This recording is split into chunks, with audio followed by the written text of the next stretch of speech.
Do you know there is a dangerous word in English dictionary that destroyed more lives than any other? It doesn't matter if you are a friend, a boss, or a family member, this word will find you. And the worst part? It always hides behind something beautiful. It doesn't just break individuals, it has collapsed great empires. In 1756, Sirajudullah became the Nawab of Bengal. He ascended the throne when he was just 23 years old, young, impulsive, without experience. And next to him was Mir Jafar, the commander in chief of his army. But he was more than that. He was Siraj's mentor, a friend. He had known him since childhood. Jafar married to Shahnaz Begum, Siraj's maternal aunt, making him his own family. On the other side, the ambitious British East India Company. It was operating in Bengal for many years, building fortresses, raising military, and acting independently. This had raised concerns of the new ruler. Even after negotiations with the British, they refused to stop fortifying Calcutta, so he attacked and captured Calcutta. After Siraj captured Calcutta, the British wanted to retake it. But there is a problem. Siraj had an army about 50,000 soldiers, war elephants. He controlled the entire region. But the British only had 3,000 soldiers. Robert Clive, a clever and ambitious military officer of the British, understood they couldn't win Siraj's massive army through a state military operation. So he chose a different strategy. Clive carefully analyzed and identified people around Siraj based on their weakness and insecurities. The first one was Jafar. He understood that Jafar deserved more respect and power. Through secret negotiations, Clive made Jafar an offer he couldn't refuse. Don't fight, drop the weapons during the battle. And in return, we will make you the Nawab of Bengal. And he can keep all the wealth and territory. The British just wants the trading privileges. On 23rd June 1757, Siraj marched with this massive army to face the British at Plassey with 50,000 infantry, 18,000 cavalry, 53 cannons and war elephants. Jafar commanded the largest and most critical wing, nearly 70% of the entire force. When the battle started, Jafar's entire division simply stood still and watched. They didn't advance, didn't fight, didn't support other units.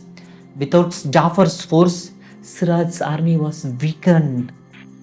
Jafar, his trusted commander, doing nothing while his men were being slaughtered.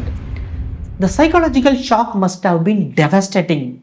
Betrayed by his own commander, a close friend, family member on the battlefield when everything was at stake. Siraj tried to escape, but within a few days he was captured and killed. He was just 23 years old when he died. The British didn't attack Siraj with more soldiers or better weapons. They weaponized his trust. They turned his greatest strength, his trust to Jafar, into his fatal weakness. Nobody suspects a friend can destroy them because friendship makes you feel safe. When you trust someone, you drop your guard. You share everything, your problems, your plans, your fears. And that feeling of safety is exactly what blinds you. This pattern destroyed many empires and it's still destroying lives today. Because betrayal always hides behind friendship and nobody believes a friend can hurt them until it's too late. You think you know who your friends are. You have known them for years. They say the right thing. They act loyal. But people don't operate based on what you think they should value. They operate based on their own interest. And you are completely blind to what those interests actually are. Jafar might have smiled at Siraj every day. He advised him. He stood beside him, but when the British offered him power and wealth, his real interest surfaced, and Siraj never saw it coming. Because Siraj assumed Jafar valued the same thing as he did: loyalty, family, honor, but Jafar valued power. You assume your friend thinks like you, values what you value, wants what you want, but everyone has their own calculation running in the background and you are operating blind to it. The point is not that you should never trust anyone. The point is you often don't know who your real friends are because everyone has their own interest, not what you think their interest should be. By the time you realize who your friends are, something else surfaces up. The specific reason why people close to you can do more damage than your enemies. Suppose if I ask you to put your finger in a tiger's mouth, immediately you will refuse because you know exactly what happens and you have the same caution with your enemies. But with your friends, you act without caution. You share everything.